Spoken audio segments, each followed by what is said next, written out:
how to film slow motion shots just like this. It's a combination of skill, equipment, and the frame rate. Can you do it with any camera?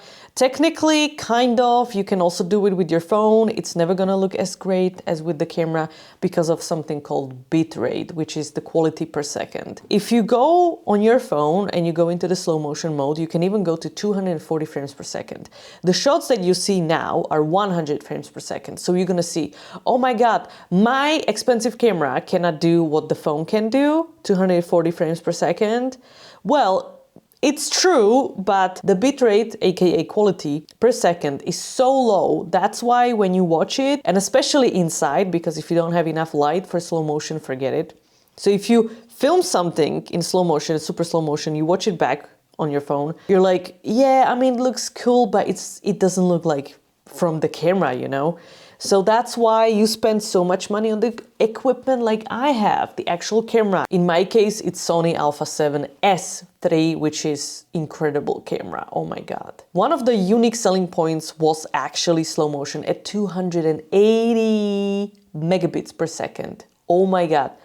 As opposed to 8 or 16. Of course, when you export it to YouTube, the bitrate is like, 60 megabits per second. But still, if you have recorded all that quality and detail, also thanks to your lens, I'm using 35mm Tamron 2.8, the look is going to be amazing. I mean, just look at the footage. Personally, I am using autofocus when filming shots like sports, especially hockey, because it's super fast. There's no way you can do it manually. So I'm pressing shutter halfway and it refocuses everywhere I'm pointing the camera. So basically it's still, forget the tracking, auto tracking, face tracking. In slow motion, the frame rate is so high, the camera is not capable of refocusing just like in the normal frame rate, like 25 or 50 frames per second. So you cannot just put autofocus and just be like, yeah, it's gonna look great. It won't.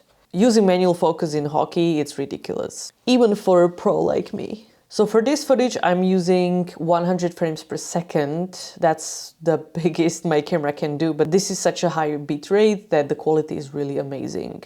Essentially, you can do it with 50 frames per second if you don't have such a high frame rate on your camera, and then slow it down to 25. You're gonna have a little bit of slow motion and it's gonna look really good. Another thing is, especially with the sports footage or any footage which is action oriented, you have to be kind of predictable in terms of you have to be able to predict what's going to happen, because filming such a quick action with slow motion, it's crazy, right? And especially with the bad autofocus.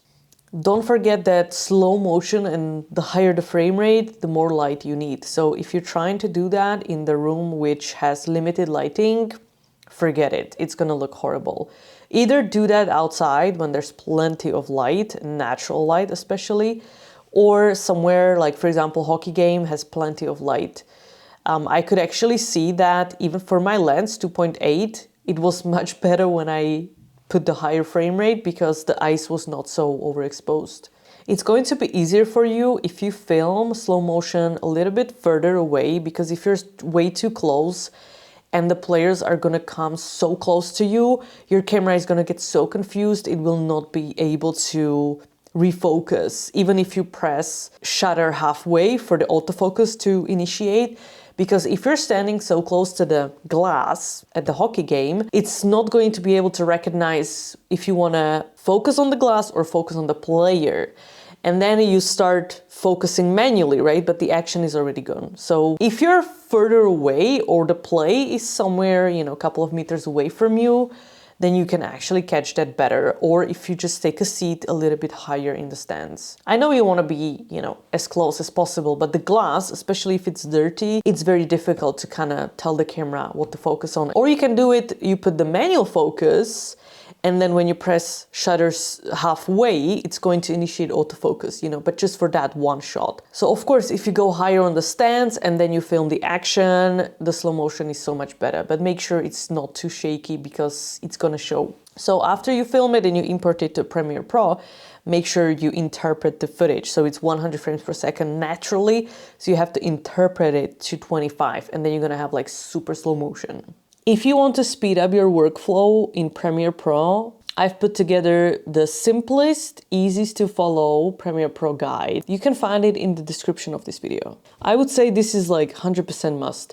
I have spent so much research putting together exactly what people wanted and needed to become super fast editors. Because if you do something that should take you 5 minutes, but you're spending 2 hours on it, that's not right.